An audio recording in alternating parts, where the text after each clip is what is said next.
বন্ধুরা, আজ আপনাদের শোনাব বিভূতিভূষণ বন্দ্যোপাধ্যায়ের আমার ছাত্র। মানুষের প্রতি মানুষের এই যে হিংসা, এই যে উলঙ্গ বর্বরতা আচরিত হচ্ছে সভ্যতার নামে, শত বৎসরের শিক্ষা সংযম এক মুহূর্তে যাতে করে তৃণের মতো উড়ে গেল। উদগ্র লোভ, হিংসা ও লালসার এই যে নগ্ন মূর্তি দেখা গেল চোখে, তাতে দমে গেলে চলবে না। মানুষ আছে, কোনো মানবতা আছে। মনুষ্য সমাজ থেকে লজ্জায় মুখ ডেকে বিদায় নেবার সময় ভগবান এদেরই দিকে ফিরে ক্ষীণ আশ্বাসের বাণী শুনতে পান। শুনতে পেয়ে থমকে দাঁড়ান।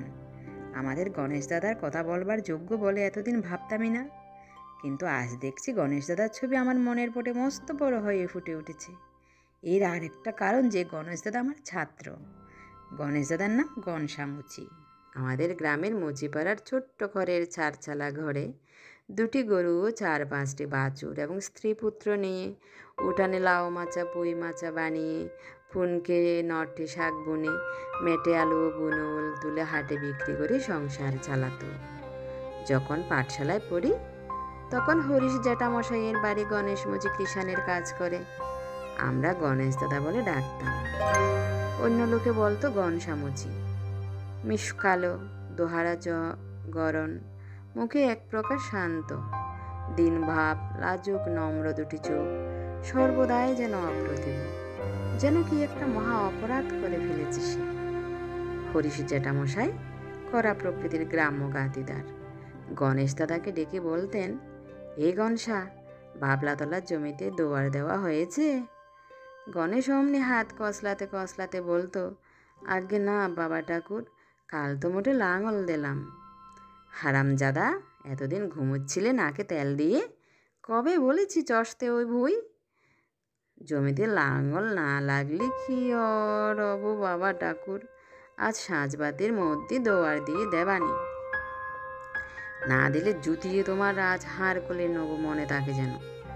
গণেশ দাদা আমরা যেখানে খেলা করছি সেখানে এসে হেসে বলতো, বাবা ঠাকুর চটে গিয়েছেন। আমি বলতাম, ও গণেশ দাদা, ইংরেজি জানো? ইঞ্জিরি কনে থেকে জানবো, মুই কি লেখাপড়া জানি? শিখবে? শিখিয়ে দাও দাদা ঠাকুর, তো শিখি। শেখো। ওবার মানে ওপর। কি? ওবার মানে ওপর, উড মানে কাক, কাউ মানে গরু। গণেশ দাদা মুখস্থ করতে লাগলো। ইউপি পাঠশালায় কুঞ্জ মাস্টারের শেখানো যত বিদ্যা আমার মাথায় ভিড় করে তাদের উগ্রতায় আমাকে ব্যতিব্যস্ত করছিল, তা সবগুলো গণেশ দাদার ঘাড়ে না চাপাতে পারলে যেন আমার নিস্তার নেই। সেই থেকে গণেশ দাদার ইংরেজি শিক্ষার ভার আমি স্বহস্তে গ্রহণ করলাম।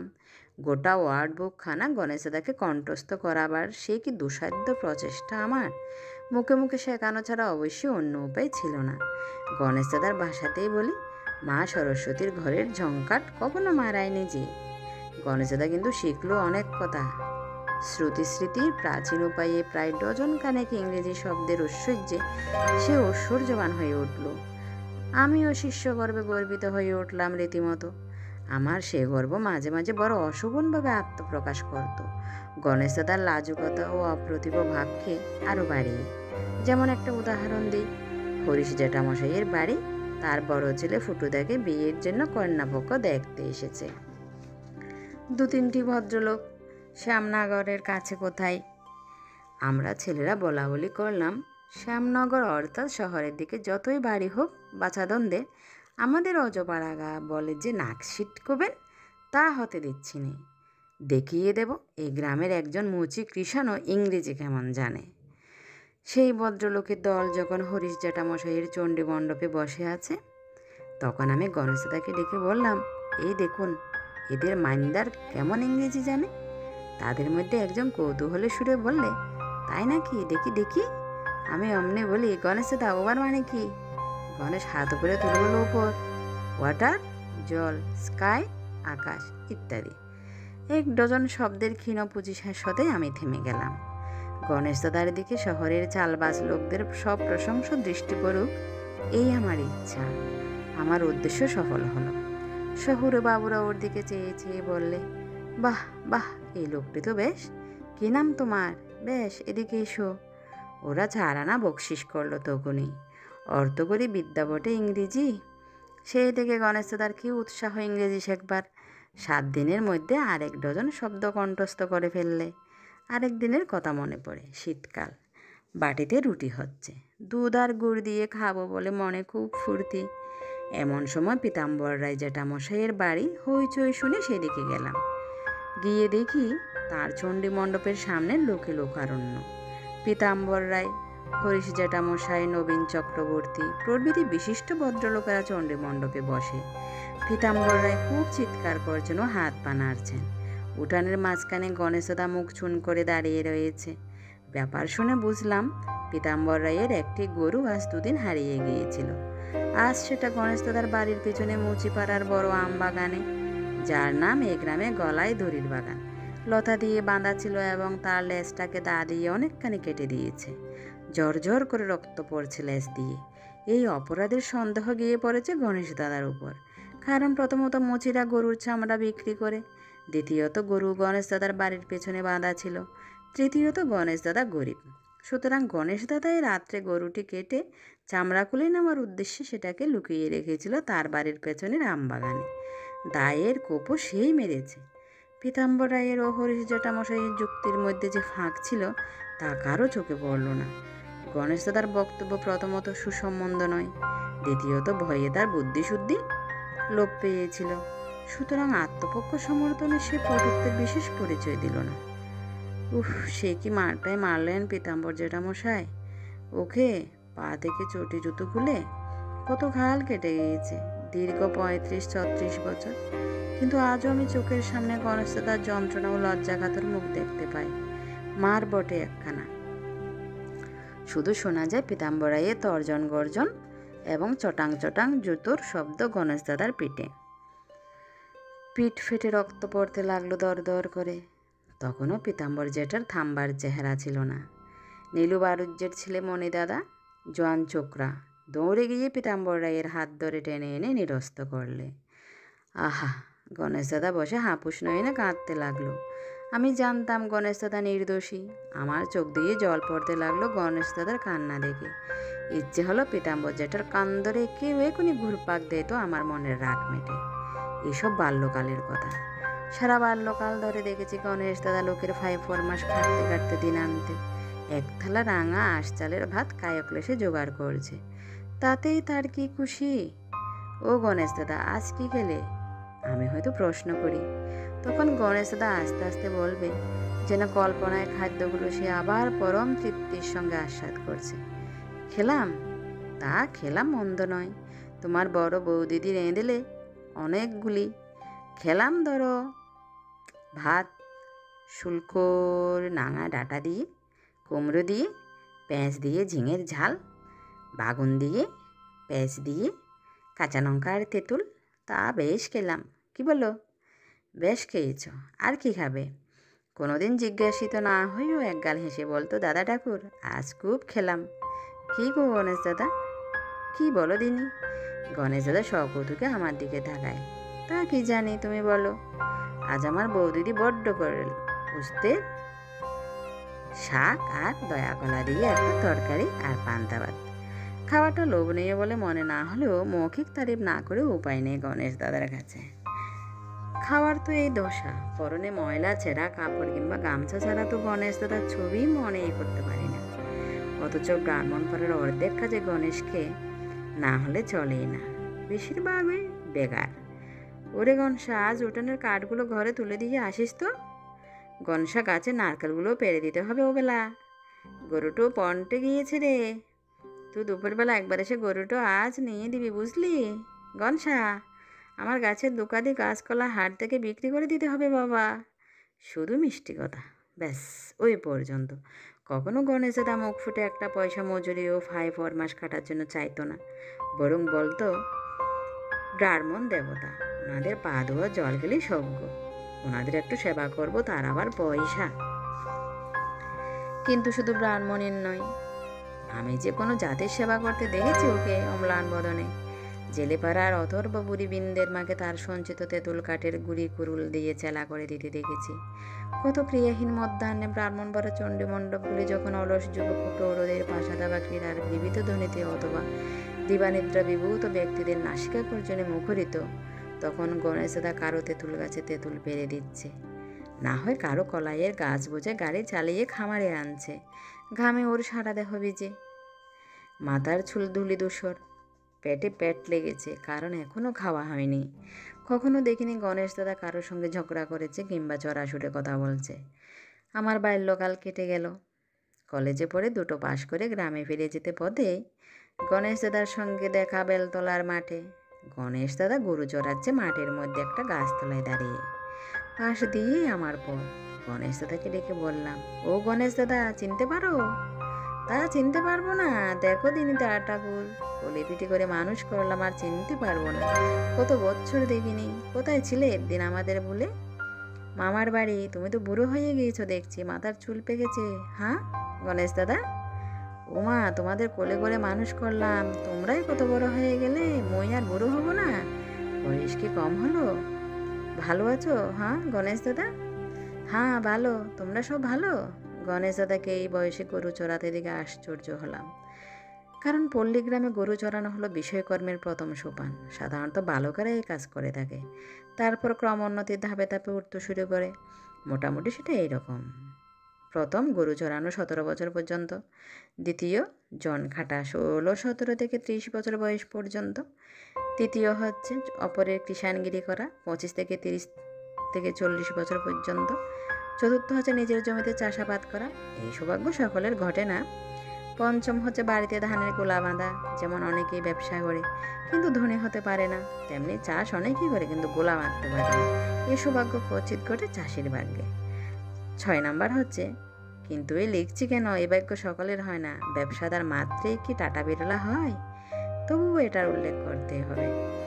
প্রত্যেক চাষির স্বপ্ন, প্রত্যেক রাখালের অলস মধ্যাহ্নের স্বপ্ন, প্রত্যেক দিনমজুরের বর্ষা দিনে এক হাঁটু জল কাদায় ধান বপন করতে করতে ক্লান্তি অপনোদনের স্বপ্ন। এটি উল্লেখ না করলে চলবে না। সেটি হলো নিজে মহাজন হয়ে নিজের গোলা থেকে অপরকে ধান কর্জ দেওয়া। এই উচ্চতম ষষ্ঠ স্তর প্রাপ্তি বহু পুণ্যের ফলে ঘটে। যাক, কিন্তু গণেশ দাদা এই বয়সে বিষয়কর্মের প্রথম সোপানটিতে কেন?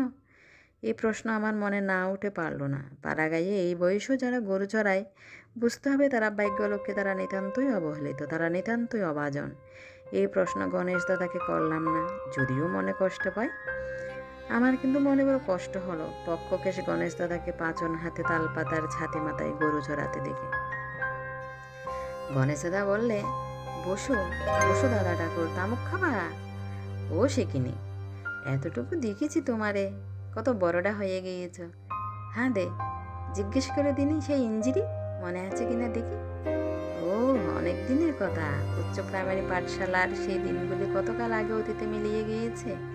আজ 15 বছর আগের ব্যাপার। সেই গণেশ তাকে ইংরেজি শেখানো, কি কি শিখিয়েছিলাম তাই কি ছাই আমার মনে আছে? গণেশ দাদা কিন্তু হাসি হাসি মুখে জিজ্ঞাসু নেত্রে চেয়ে আছে আমার দিকে। বললাম, তুমি বলতে আরম্ভ করো। ওবার মানে ওপর। বেশ বেশ, তারপর? তুমি জিগো দাদা, আমি বলি জল ওয়াটার, আকাশ স্কাই, দুধ মিল্ক। গণেশ দাদার মুখে বিজয়ীর গর্বিত হাসি। তুমি তো ঠকাতে পারলে না দাদা ঠাকুর, এতদিন পরেও। ভাবটা এরকম। আমি ভাবছি এই ইংরেজি শিখে তালপাতার ছাতি মাথায় গোচারণরত গণেশ দাদার কী উপকার হবে। গণেশ দাদা বলল, বলো বলো। পিঁপড়ে? পিঁপড়ে? পিঁপড়ে ওরা তো শিখোনি দাদা ঠাকুর। ও তুমি শিখোনি, যা শিখিলে তা মই একটাও বলিনি। তা ওরা মোড়ে শিখিয়ে দাও। পিঁপড়ের ইঞ্জিরি কি? অ্যান্ট। অ্যান্ট? অ্যান্ট? জিউলির গাছটার তলায় বিশ্ববিদ্যালয়ের সদ্য গ্রাজুয়েট আমি। আমার পক্ষকেশ গোচারণরত ছাত্রকে ইংরেজি ভাষার পাঠ দিতে দিতে বড্ড দেরি করে ফেলি। বেলা যাই দেখে গণেশই বললে, তুমি এসো দাদা ঠাকুর, মই গরু কডারে জল দেখিয়ে আনি পোড়ার খালে। আজ অনেক কথা শেখালেনি। এসব দেশ মুরুক্কুর দেশ, লেখাপড়ার কথা কেউ বলে না। মোর মতো ইঞ্জিরি কজন জানে? ওই তো সব রাখাল চোরারা গরু চড়াচ্ছে। কই দেখে শুধুও না জলের ইঞ্জিরি, ধানের ইঞ্জিরি, সব মুরুক্কু দাদা ঠাকুর, সব মুরুক্কু। ফোড়ার খালে মাছ পড়ছে আজকাল গণেশ দাদা। ওই হচ্ছে 2-4টে, বান ফলুই তেচুকো। চলো না একদিন ধরতে যাই। যাবো 2 দিন পরে। যে কড়া দিন গাইয়ে থাকবা মোরে শেখাবা কিন্তু, নিশ্চয়ই। এবার তোমাকে 4 ডজন ইংরেজি কথা না শিখিয়ে আর তোমাদের বাপ মায়ের আশীর্বাদে যা মই শিখছি, তাতে মোর সামনে কেউ দাঁড়াতে পারে? ওই তো হিবু গরামের ছেলে ওসমান গরু চড়াচ্ছে, ডেকে শুধোও না। গণেশ দাদা দূরে গোছারণরত একটি 13-14 বছরের বালকের দিকে আঙুল দিয়ে দেখিয়ে দিলে। গ্রামে এসে গণেশ দাদার কথা লোককে জিজ্ঞেস করলাম, ওর অবস্থা এত খারাপ হলো কেন? কারণ শুনলাম ওর ওই 2 ছেলেই মারা গিয়েছে। বুড়ো হয়েছে বলে লোকের বাড়িতে কৃষাণের কাজে কেউ রাখতে চায় না। জমিদারের দানার দায়ে সামান্য একটু বিটি সংলগ্ন জমি ছিল, তাও বিক্রি হয়ে গিয়েছে। নিজের লাঙল নেই বলে ভাগে চাষ করবার উপায় নেই। যার লাঙল নেই তাকে বর্গা দেবে কে জমি? সুতরাং এই বয়সে বাধ্য হয়েই ওকে গরু ছড়াতে হচ্ছে। গণেশ দাদার বাড়ি গেলাম একদিন। ও বসে বসে কঞ্চি ছাঁচছে, ঝুড়ি বুনবে। ঝুড়ি তৈরি করে হাটে বেচলে পয়সা হয়, কিন্তু ও ঝুড়ি বুনছে পরের বেগার, এ আমি জানি। এর একটা মস্ত কারণ, ওকে পরের বাঁশঝাড় থেকে কঞ্চি কেটে আনতে হয়, অপরে তার দাম স্বরূপ নেয় একটা ঝুড়ি, না তো একটা গাছ ছেঁড়া কঞ্চির টোঙা।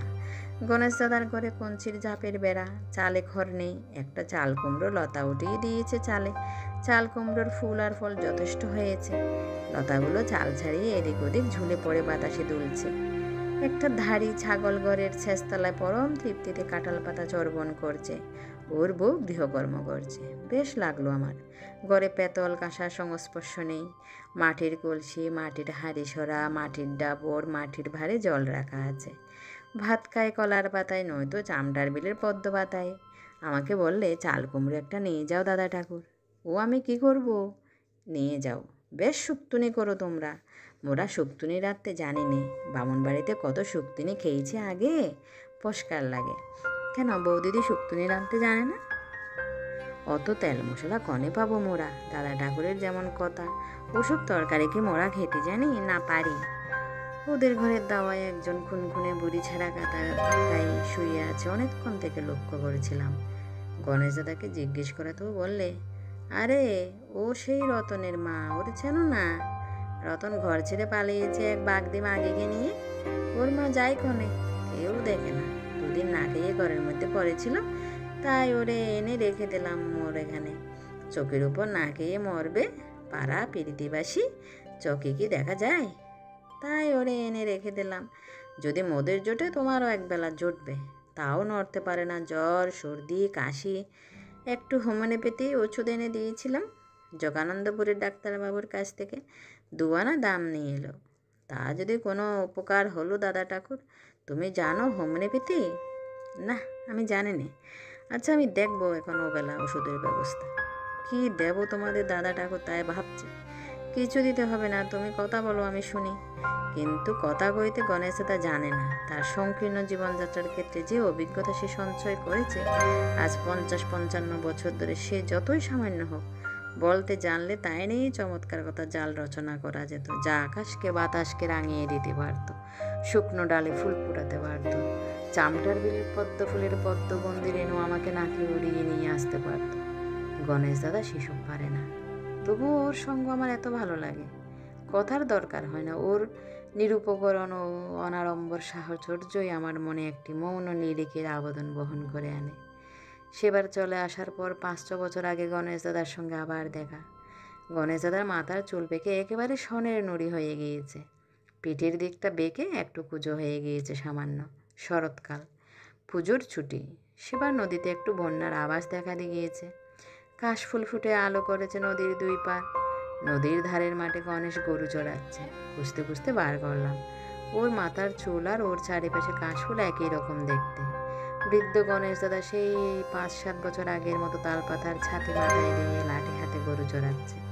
কোচর থেকে বের করে কি খাচ্ছিল, আমায় দেখে লজ্জিত সুরে বললে, সৌরভীর মা 2টো চাল বাজা দিলে? বললে, গরম গরম 1 কোলা নামিয়ে ফেললাম, তুমি 2টো নিয়ে যাও। তাই নিয়ে এলাম, বেশ লাগে। তা এলে কবে দাদা ঠাকুর? আর দেখো, বড্ড বুড়ো হয়ে পড়েছি, তুমি আসছো কিন্তু মই বুঝতে পারলাম না। বলে, ক্যাডা আসে বাবু পানা? চোখে তেমন আর ঠাউর হয় না। চাল ভাজা খাচ্ছ, দাঁত আছে? তা আছে, তোমার বাপ মায়ের আশীর্বাদে। বলি, ও কথা থাক, বিয়ে থাওয়া করেছ? না, বিয়ের আর বয়স নাই। কী কথা বলো দাদা ঠাকুর, তোমারে কোলে করে মানুষ করলাম, কালকের কাঁচা ছেলে, বয়স ফুরে গেল তোমার? ও কথা বলো নি, মা লোকেকে দেখে মই চক্ষু বুঝাবো। বিয়ে করো, কী করছো আজকাল? চাকরি করছি। বেশ বেশ, ওদের শুনেও সুখ। তা বসো, এই গাছটা চেয়াতে বসো। হ্যাঁ দে, তোমরা টুপি পরো, ব্যানার ডাটার খাসা টুপি বনে দিতে পারি। পস্কার সাহেবের টুপি নেবা? না, আমি সাহেবের টুপি পরি না। বসো, জিরো, বড্ড রোদ্দুর। কি সুন্দর নীল আকাশ, কাশ ফুলে ভরা বিস্তীর্ণ মাঠের উপরে হুমড়ি খেয়ে আছে। সাধারণ ধরনের নীল নয়, সে এক অদ্ভুত ময়ূরকণ্ঠী রঙের নীল। ওপার দিকে হু হু হাওয়া বইছে। গণেশ দাদার মাথার সাদা চুল বাতাসে কাশফুলের মতো উঠছে।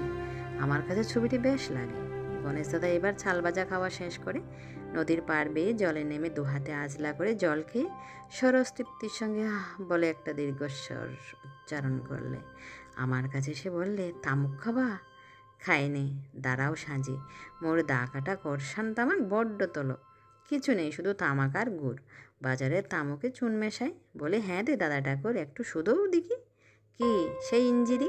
মুই মুখস্থ বলবো। ওভার মানে উপর, ওয়াটার মানে জল, বাট মানে পাখি, বালির ইঞ্জিরি স্যান্ড, মাছের ইঞ্জিরি ফ্রাই। কি মাছের ইঞ্জিরি ফ্রাই নয়? না। তবে কি এন্ট? না, এন্ট মানে পিঁপড়ে। মাছের ইংরেজি ফিশ, মাছের ইংরেজি ফ্রাই। হ্যাঁ ঠিক ঠিক।